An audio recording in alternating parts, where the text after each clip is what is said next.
So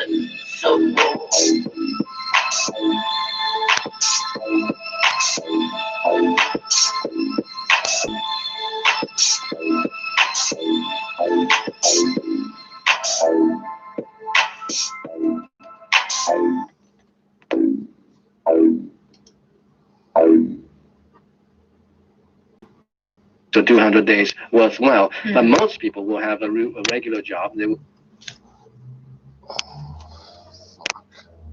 Now what? Come on, I know how to do this perfect. Fuck it.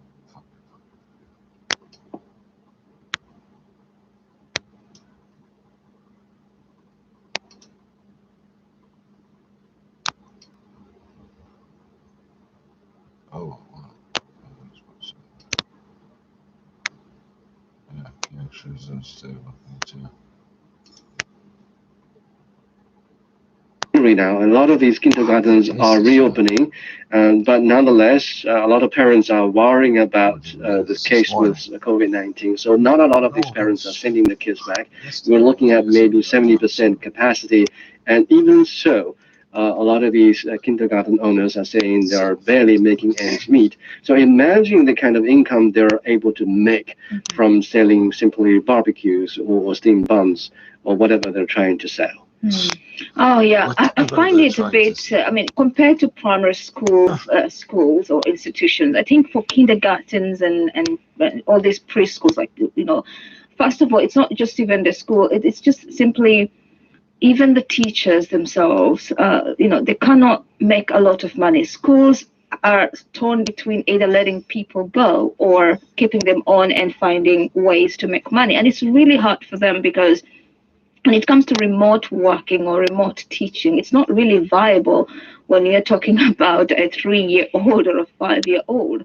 So it's really, really a challenging time for them. And they find most, it's not just in China, but around the world, that the younger the kids, probably the later they will go to school after this COVID-19 thing. So it's going to be a struggle for most of these institutions to stay in profit or at least, or even make some money. So they will continue, I think, to struggle for a really long time. Well, do you think the public teaching institutions versus the private are kind of facing a slightly different? Public kindergartens, yes, they're going to be supported by government budget. So they're going to have a better time than private-run kindergartens. But their numbers are few. And in recent years, the government's approach to promoting preschool education was they give out subsidies to privately run schools. So they're not building their own public schools. So these people that are employed by public schools are going to be few. And so most people will be affected by COVID-19 and in a very badly fashion. That is true. And we are seeing that in different parts of the country when parents need to go back to work, and then of course the demand for kindergarten is rigid and it will be there, but it's a matter of can you hang in there long enough to reopen. Well, rent exemption and exemption from taxation, that sort of thing, a lot of things are being done to help them, but we look forward to when this thing is hopefully That's it for today's roundtable. Bye guys. Hello, everybody. Welcome to Roundtable, coming to you live from Beijing. Roundtable. Connecting China and the world. We bring you fun and timely discussions about what's affecting our lives everywhere, every day. Tune in to Roundtable, where the East meets the West and understand.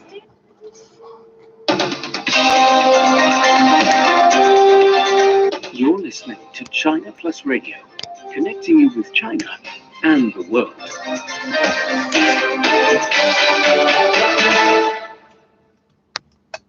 Now the news. I'm Xiaoyi. China's top legislature has strongly condemned the signing of the so-called Uyghur Human Rights Policy Act of 2020 by the United States. An official statement says the U.S. move has grossly interfered in China's internal affairs and seriously violated international law and the basic norms governing international relations. It says to respect and protect human rights is an important principle set forth in China's constitution. A statement from the Chinese Foreign Ministry says the bill smears the human rights situation in Xinjiang and slanders China's efforts in counter-terrorism and de-radicalization. It stresses that Xinjiang-related issues are not about human rights, ethnicity, or religion, but about fighting violence, terrorism, and separatism. A draft law on safeguarding national security in China's Hong Kong Special Administrative Region has been submitted to the top legislature for deliberation. This comes after the 13th National People's Congress in May adopted a decision on establishing and improving the legal system and enforcement in Hong Kong to safeguard national security. The draft stipulates 4 categories of criminal acts and their corresponding criminal responsibilities. These include acts of secession, subversion of state power, terrorist activities, and collusion with foreign or external forces to endanger national security. Official figures show that foreign direct investment into the Chinese mainland expanded by 7.5% year-on-year to 69 billion yuan, or about $10 billion in May. From January to May, the country's FDI reached 355 billion yuan, down 3.8% year-on-year. Outbound direct investment edged down by 1.6% year-on-year to 296 billion yuan during the period. Beijing has published more measures to tighten the control of personnel flow after new clusters of COVID-19 infections emerged. Municipal authorities say people belonging to 3 categories are not allowed to leave Beijing. The first category includes confirmed COVID-19 patients, suspected cases, close contacts, asymptomatic carriers, and people with fever. The second covers those who have visited Xinfadi wholesale farm produce market or had close contact with relevant staff since May the 30th. The third includes people living in medium and high-risk areas. From June the 11th to the 17th, Beijing reported 158 domestically transmitted COVID-19 cases. Most of the new confirmed cases in Beijing were related to the Xinfadi market in the city's Fengdai district. Senior Chinese diplomat Yang Jiechi and U.S. Secretary of State Mike Pompeo have held dialogue in the U.S. state of Hawaii. Yang is director of the Office of the Foreign Affairs Commission of the CPC Central Committee. The 2 officials conducted in-depth exchanges on China-U.S. relations, as well as global and regional issues of mutual concern. They agreed to take action to implement in earnest the consensus reached by the heads of state of the 2 countries and maintain contact and communication. China and India have agreed to maintain peace on their shared border. The foreign ministers have held talks over the phone following a fierce physical conflict between border guards of the 2 countries in the Wuhan Valley region on Monday. It took place less than 10 days after the 2 sides reached a consensus on easing the local situation on a commander-level meeting. China has blamed Indian forces for violating the consensus, illegally crossing the border and attacking Chinese soldiers. The Chinese foreign minister is demanding that India carry out a thorough investigation into the incident, discipline its frontline troops, and immediately stop all provocative actions. Kazakhstan's first president, Nursultan Nazarbayev, has tested positive for COVID-19 and is undergoing self-isolation. A government statement says the president continues to work remotely. Kazakhstan has seen a spike in coronavirus cases amid the resumption of its economic activities. High-profile officials have tested positive since June. And that's the news. I'm Xiaoyi. Capturing images of people across China, exploring its ever-changing lifestyles, and feeling the heartbeat of its villages, towns, and cities. This is Selfie. This is Selfie, giving you real-life stories in China.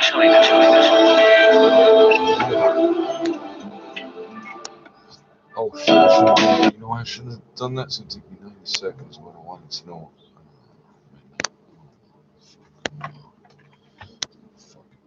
Oh, I feel like complete shit. No, not as bad as this morning though, actually. Yeah, I haven't eaten all fucking day because I have no better than food in my stomach. Takeaways 5:30. Takeaway. That's the first thing in the fucking morning at 5:30 in the morning. Learn your fucking Chinese, right? Okay, chill out. Oh wait. Takeaway Chinese 5:30 to 5:55. Learn Chinese for the last 5 minutes. Light on literature. No, so I'm not usually confused by time zones. Problems. All these different shows are given timestamps for like local and universal, and I mean that's fucking me up. Coronavirus. What's really going on? Should I got you. Let's hear it. If I can last 2 minutes of this.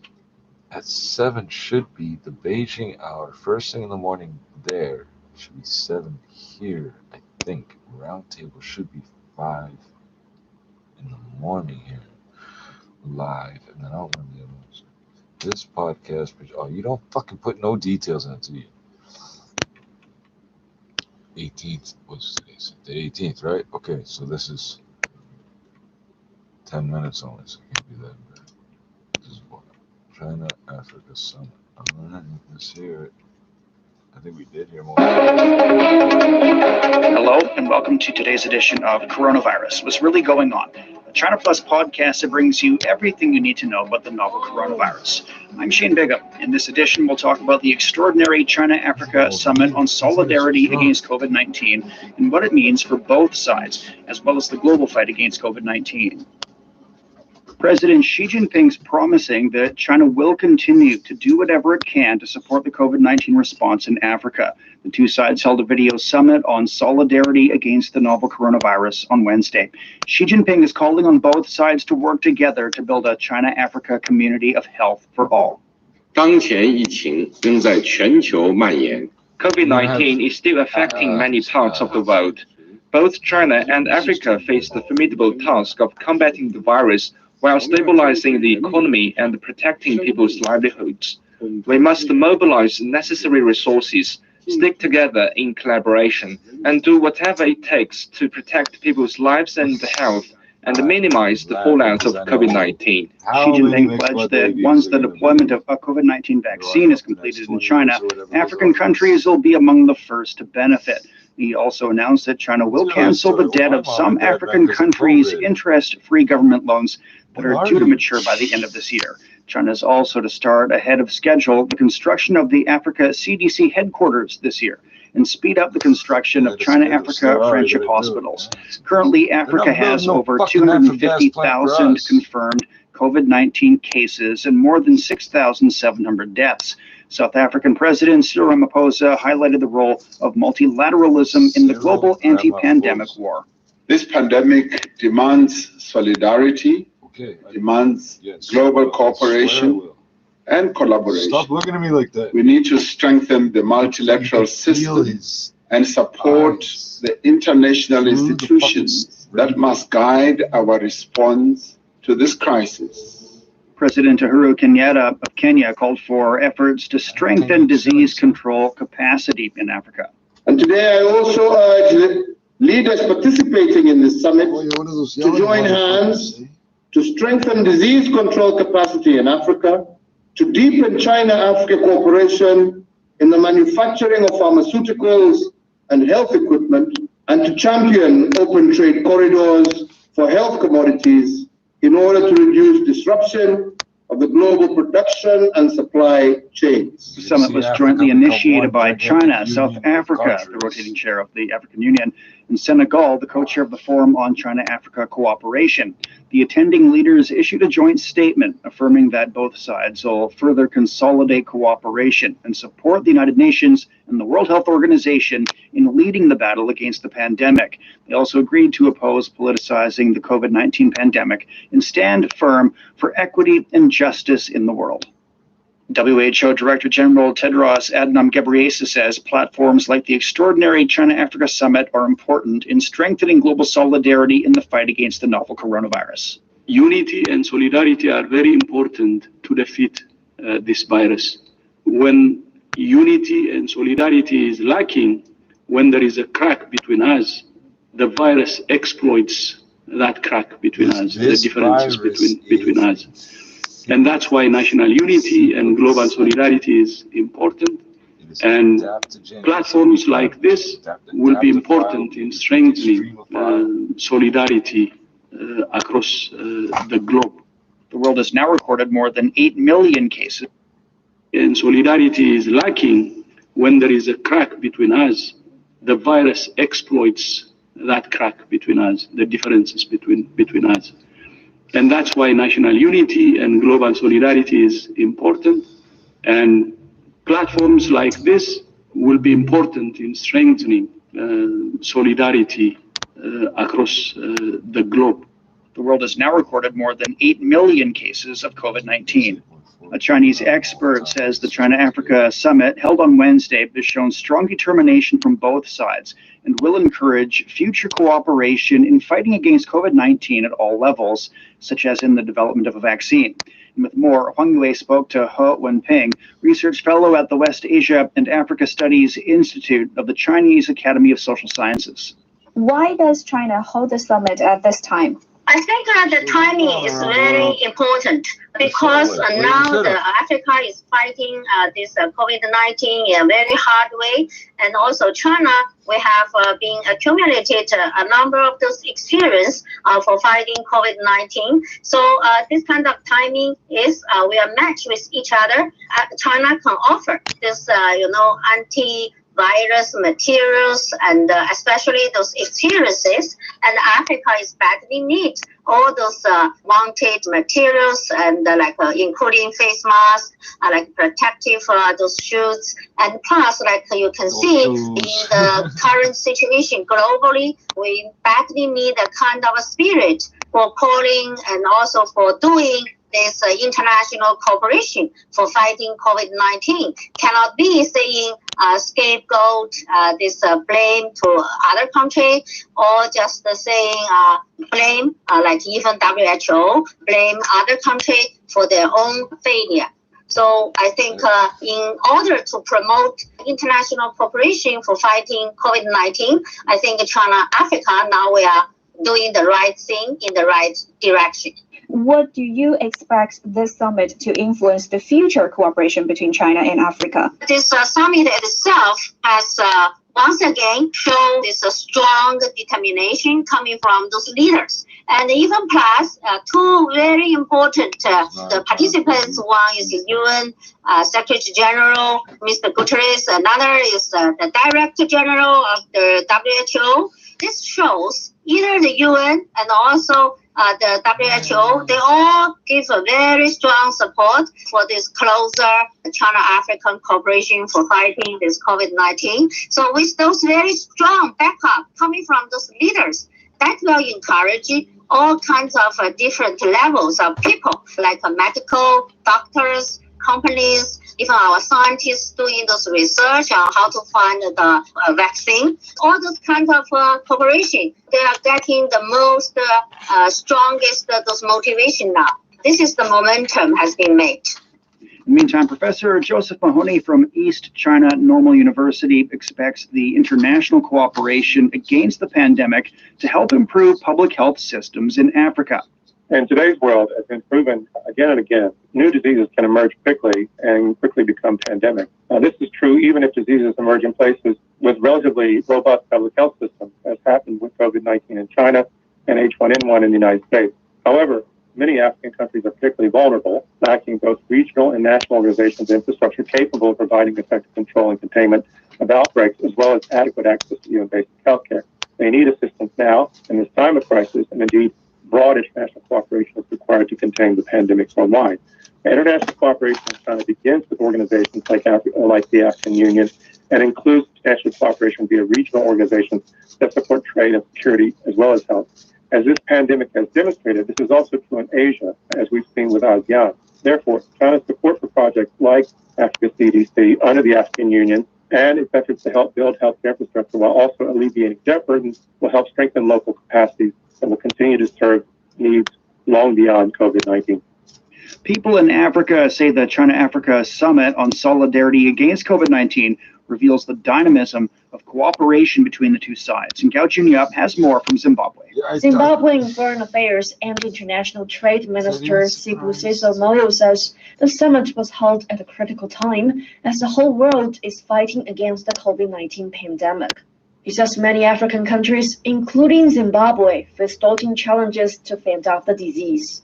Zimbabwe, like any other developing nations, a nation has had its primary health care facilities not up to speed in order to host challenges which are originating from the COVID-19. Zimbabwe also faces challenges of the test kits, all the facilities and the technology which is required for handling of COVID-19. He says China has been standing with African countries to combat the virus, helping them to go through the difficult time. This has been a very excellent summit, which demonstrated the coexistence of solidarity between China and Africa, particularly against the fight of COVID-19. Chinese President Xi Jinping has pledged to consolidate cooperation in the healthcare sector with Africa. He's also announced plans to cancel certain debt to some African countries. After the 3-hour summit, a number of African leaders who took part in the meeting have gone to social media platforms expressing their commitment to China-Africa cooperation.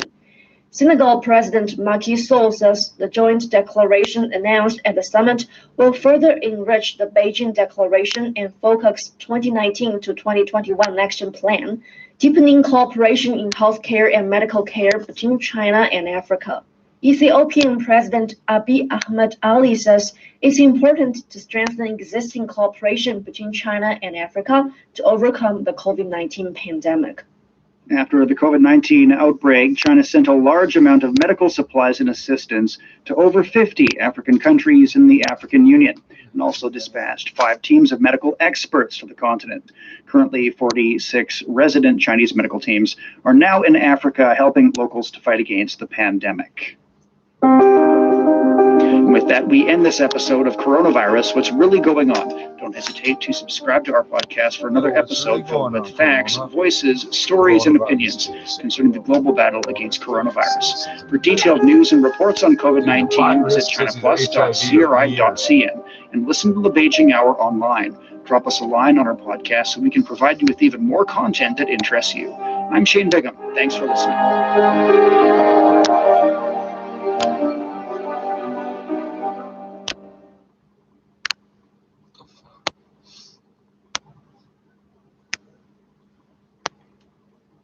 I've had this stupid Android box a year and a half, and it cost me less than $60. It basically cost me 10 cents a day for all this tomfoolery.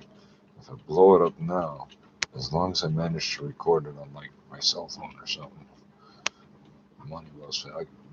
Too bad we don't live somewhere where we can just shoot at stuff. We can do that. Well, we can, but very limited. Okay, just go through the no. Okay, I did this already. Okay, go back to home.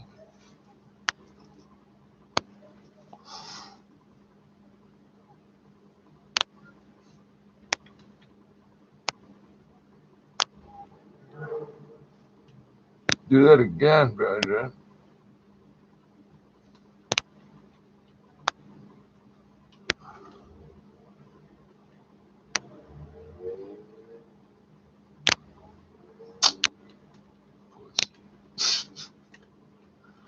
I was just Africa. Okay, we just listened to that. Oh, motherfucker. I'm pretty sure to be this. When I say we, I always say we when I'm by myself talking to myself. So don't get weirded up. I'm pretty sure I listened to that one.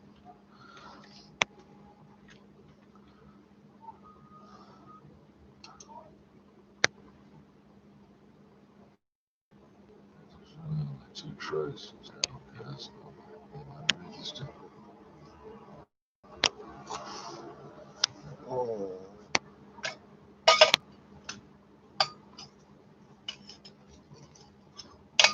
Oh, Jesus. What did we get? 25 minutes this time? Fuck.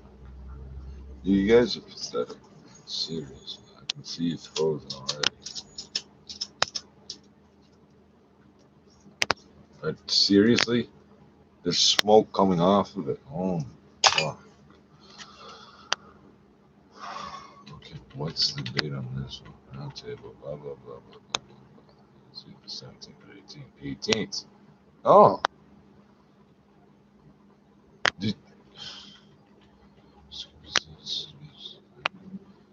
What makes advertisement in WeChat more? Okay, I'm pretty sure that is the one. That's more accessible.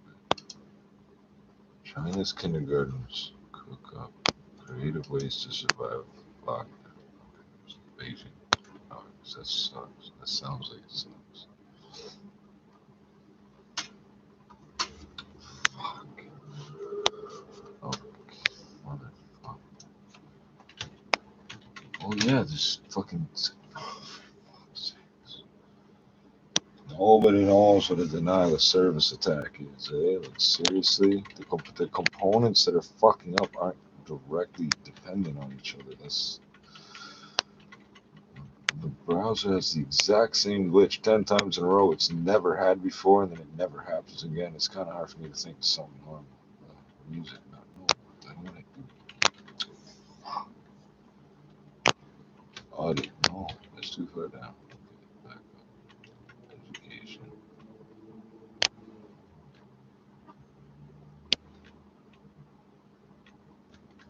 What's the date on? Oh, fuck.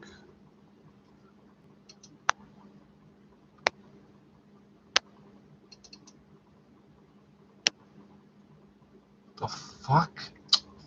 Fuck, yes, as soon as I look at it to click on it, it's gonna freeze. This is wonderful. This is wonderful. This is what I need.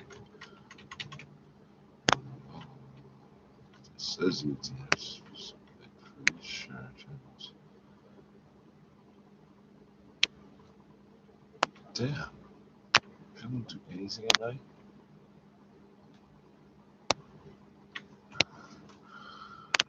Back to all podcasts, please. Recommended. I want to recommend it because they're all weird. Well, this one's gonna be about jokes in 25 minutes and no jokes. I guess that's a Chinese joke. And here's your joke, and you don't get no jokes. That's like getting help from the Canadian government. News and business. How come? Why do I suspect coronavirus is listed under business more so than news?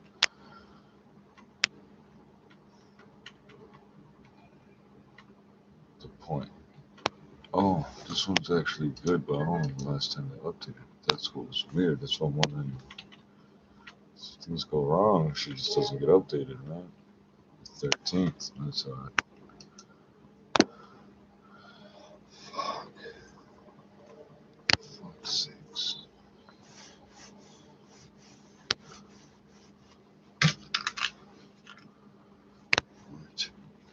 Page it.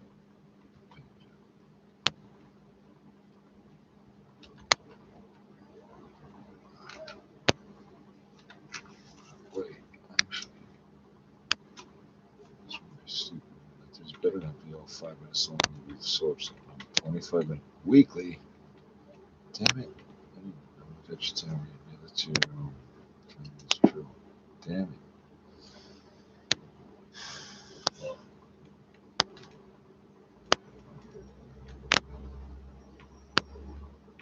Arts and music will focus on society and culture. No. Yes, these are not that one. Not that one. That one's going to be short as fuck. Biz today, Buzz today, the Biz, Jesus.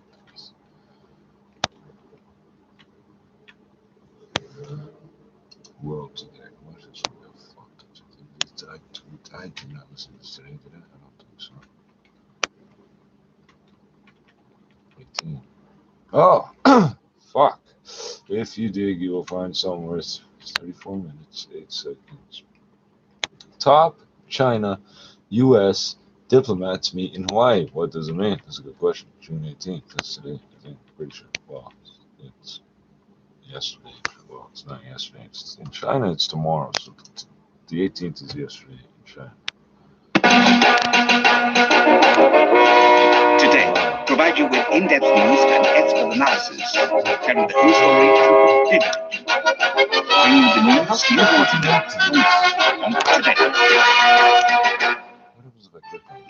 Senior diplomat of China hosts a constructive dialogue with the U.S. Secretary of State.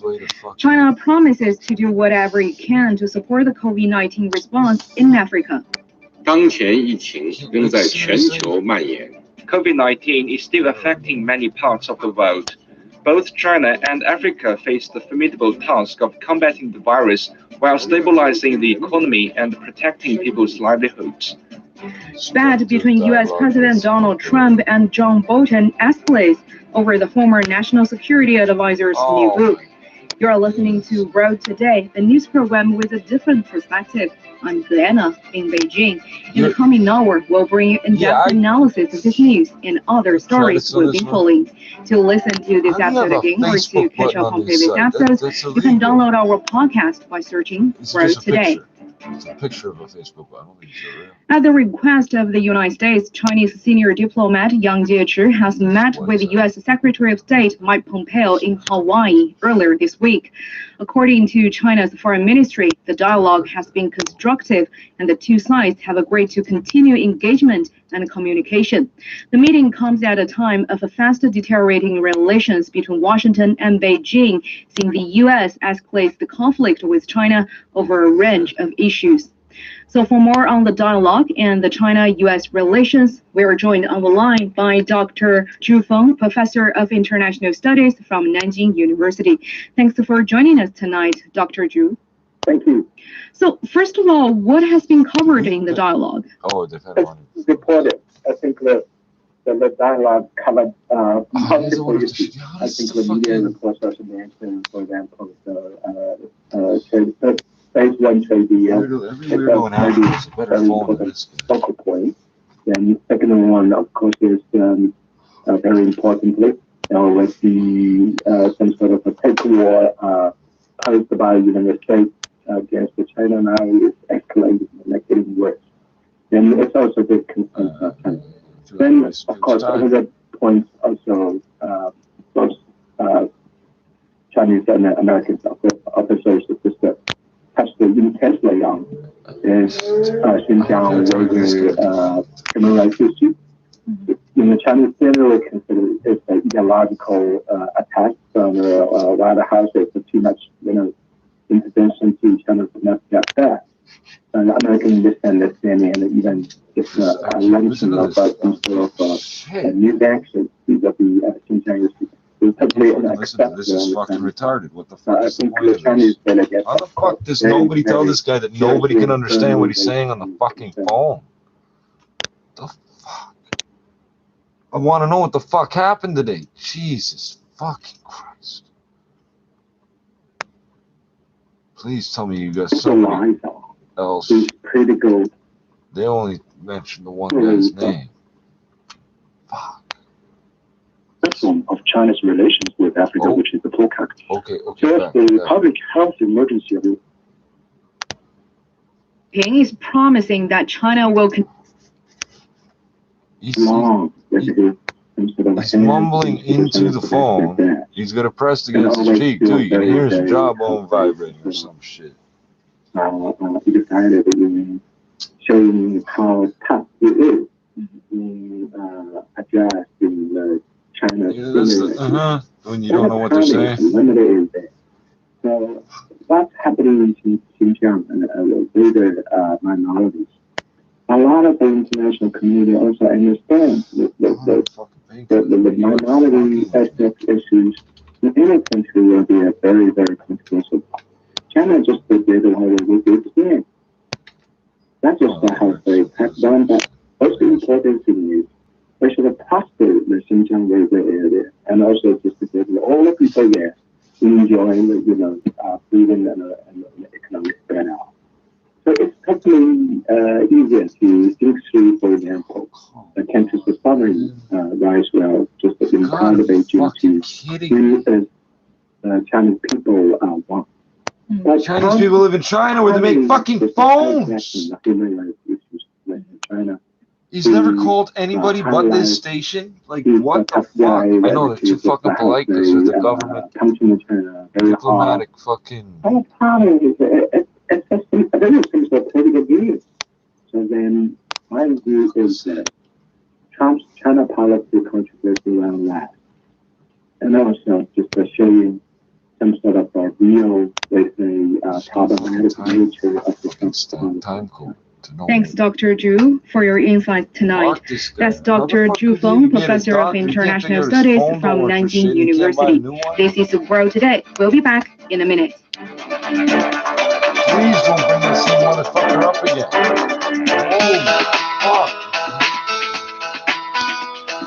With a great effort made by the staff, that are going to re-record, one of the great platforms for policy debate and information dissemination.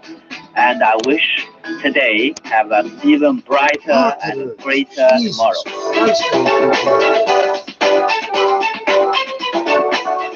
You're listening to World Today. I'm Diana in Beijing. President Xi Jinping is promising that China will continue to do whatever it can to support the COVID-19 response in Africa. The two sides held a video summit on solidarity against the new coronavirus on Wednesday. Shen Bigman has more. Xi Jinping is calling on both sides to work together to build a China-Africa community of health for all. COVID-19 is still affecting many parts of the world. Both China and Africa face the formidable task of combating the virus while stabilizing the economy and protecting people's livelihoods. We must mobilize necessary resources, stick together in collaboration, and do whatever it takes to protect people's lives and health and minimize the fallout of COVID-19. Xi Jinping pledged that once the deployment of a COVID-19 vaccine is completed in China, African countries will be among the first to benefit.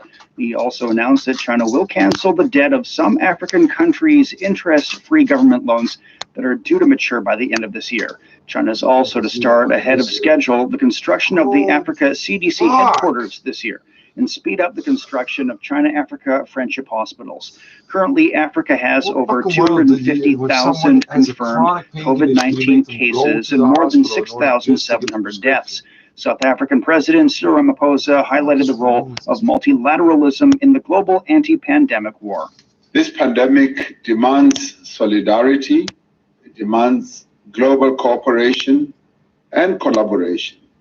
We need to strengthen the multilateral system and support the international institutions that must guide our response to this crisis. President Uhuru Kenyatta of Kenya called for efforts to strengthen disease control capacity in Africa. And today I also urge the leaders participating in this summit to join hands to strengthen disease control capacity in Africa, to deepen China-Africa cooperation in the manufacturing of pharmaceuticals and health equipment, and to champion open trade corridors for health commodities in order to reduce disruption of the global production and supply chains. The summit was jointly initiated by China, South Africa, the rotating chair of the African Union, and Senegal, the co-chair of the Forum on China-Africa Cooperation. The attending leaders issued a joint statement affirming that both sides will further consolidate cooperation and support the United Nations and the World Health Organization in leading the battle against the pandemic. They also agreed to oppose politicizing the COVID-19 pandemic and stand firm for equity and justice in the world. That's Shen Bigman. To discuss the summit and more, we're joined by Dr. Zheng Yanting, Deputy Director of Division of Security Studies, China-Africa Institute. Thanks for joining us, Dr. Deng. My pleasure. How do you understand the importance of the summit for both sides? I think we can understand from this year of 2020, because this year has a special significance for both China and Africa, as well as their bilateral ties. For Africa, this year marks the 60th anniversary of the African Independence Year, which highlights the value of independent and comprehensive development. It is also the year that will embrace the African countries' concrete steps towards building the African continental free trade area. For China, this year also is very important because we will witness the win of a decisive victory on poverty alleviation at home, and also the 20th anniversary of the platform of China's relations with Africa, which is the FOCAC. So as the public health emergency of international concern, the COVID-19 now has posed a severe challenge to the development strategy and path of both China and Africa, as well as the bilateral ties. So within this context, the 2020 is a year of both challenges and opportunities for both sides. And this summit will further consolidate the China and African traditional friendship. And at the same time, we'll also explore the new approach to build the China-Africa community with a shared future from the perspective of their different development strategies.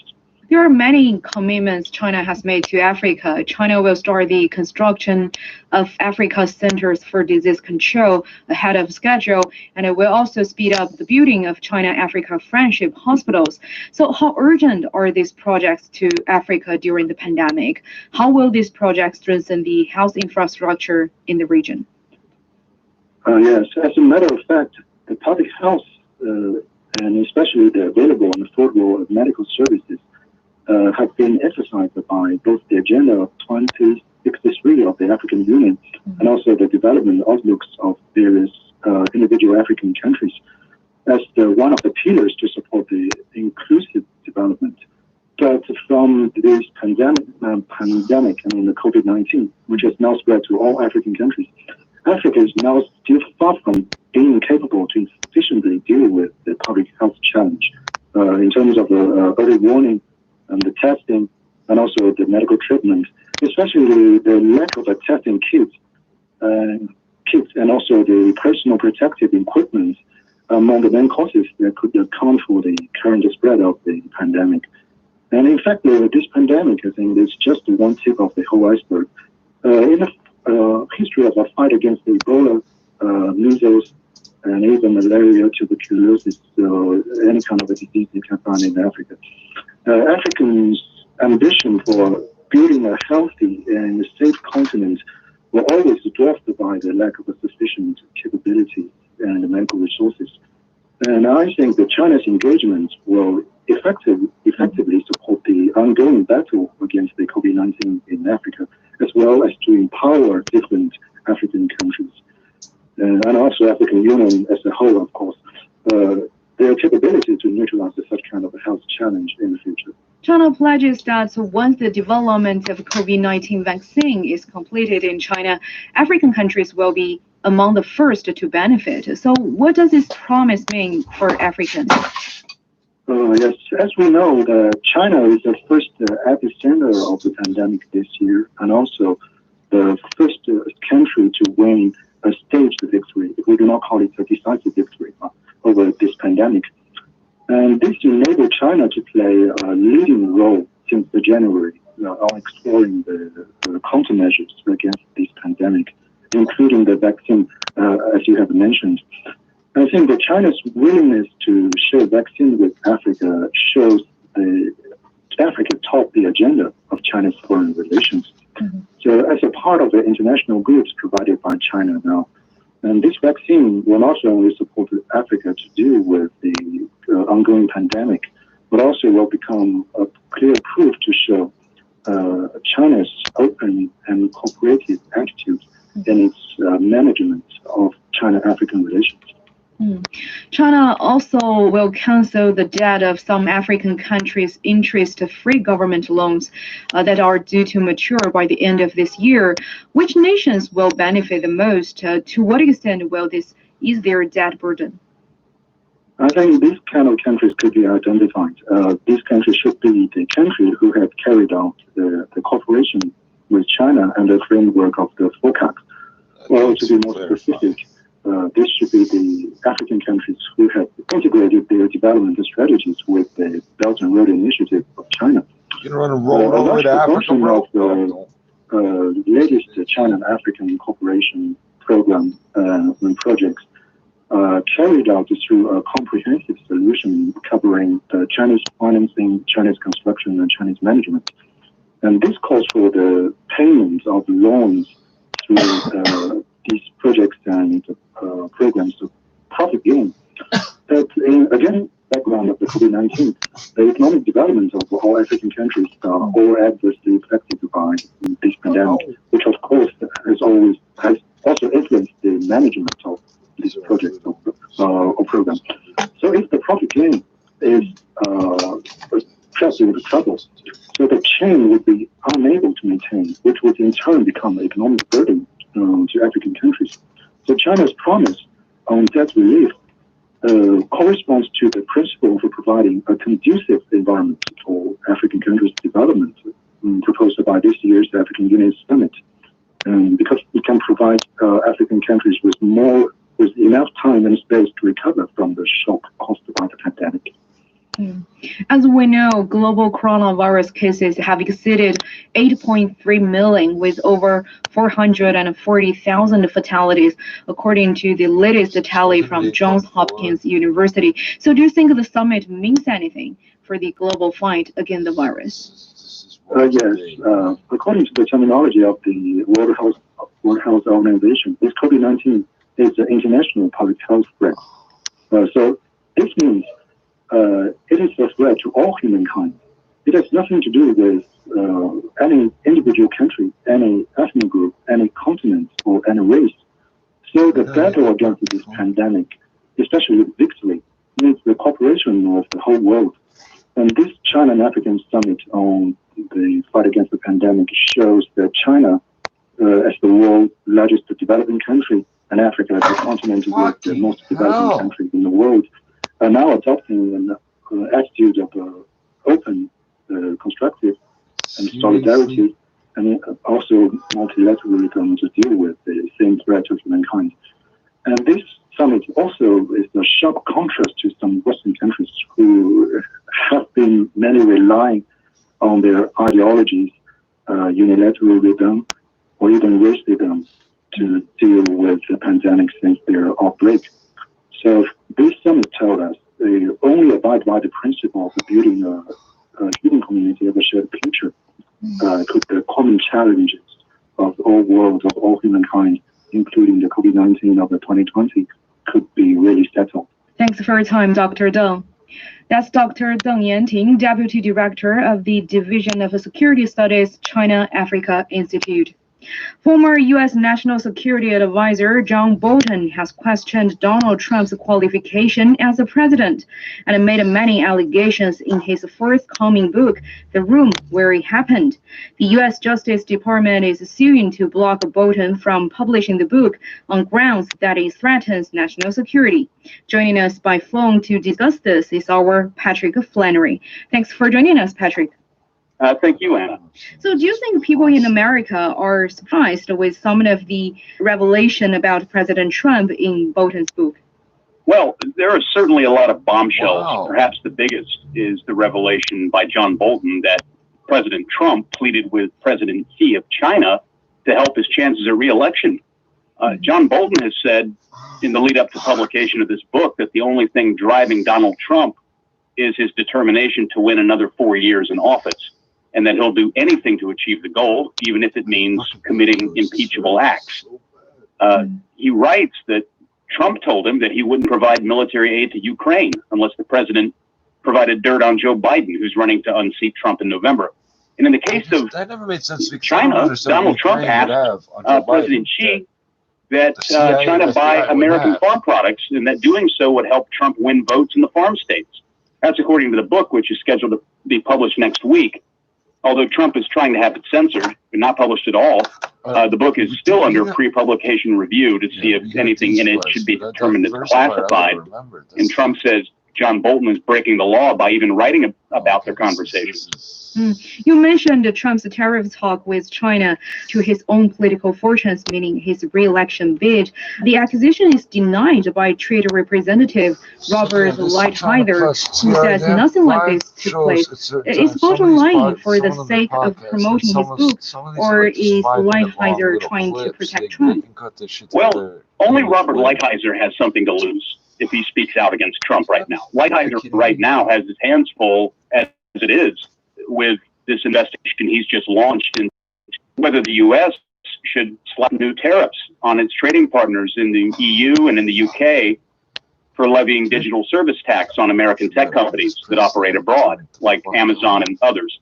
So it would seem Lighthizer, it's in his best interest to toe the line. John Bolton, however, is 9 months removed from the Trump administration. He's got an axe to grind. He and Trump never really got along. Trump fired him after less than a year and a half on the job as National Security Advisor. And John Bolton writes that Trump had expressed giving personal favors to the leaders he liked. And in the context of China, see, in case anybody misses this and misunderstands, I've been getting physically, sexually, financially, emotionally abused by the same. Oh, if I stop, there wasn't even a jump in the picture. It freezes till my words change. Get the fuck out of here. These same fucking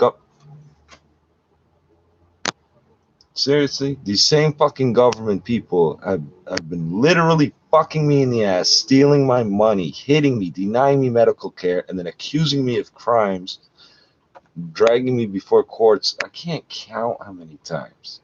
If I was guilty, I'd have some sort of record of these fucking things. And every fucking time, you had some sort of sharp object nearby, so that's a weapon. So you assaulted somebody, so now we need a DNA sample. If you plead out now, get the fuck out of here. I think I keep calling you people fucking rapists and child molesters. They don't fucking know you people. Denial of service attack. Nobody's ever fucking heard of that. Get the fuck out of here. It only fucking happens when I say certain things. Everybody knows what the fuck that is, man.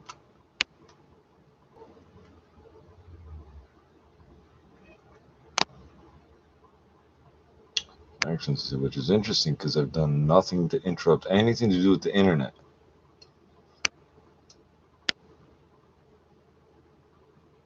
That stupid thing pops up every fucking time because whatever they're hitting my router with is interfering. YouTube sends a signal back to the encoder, and if it doesn't get that signal, the thing drops down, or you wouldn't be able to see it.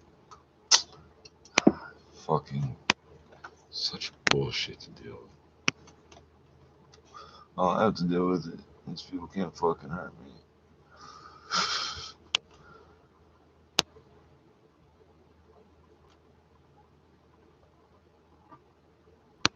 The way I watch the operating system and the GUI collapse, like cascading failures, but it's always whatever order I go to touch things in is what fucks up. Oh, it doesn't matter what I start with or try to clear up first. That's what fucking freezes up. It's hilarious. I've been dealing with that as long as I've been on the internet. Literally, because everywhere I grew up in group homes and public schools and shit. Like, I've been monitored. I'm on lists. There's nothing you're gonna find out by doing this, and there's nothing you're gonna stop. Well, we just kind of want to know why you always seem to know what's happening next, because I don't listen to you fucking idiots ever. The old people that raised me up taught me not to, and they all live way longer than you people do. Oh fuck! Come on.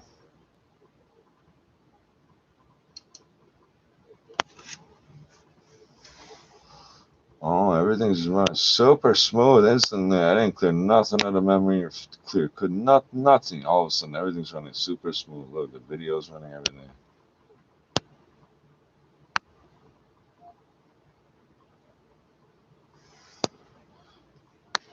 As well as it ever did.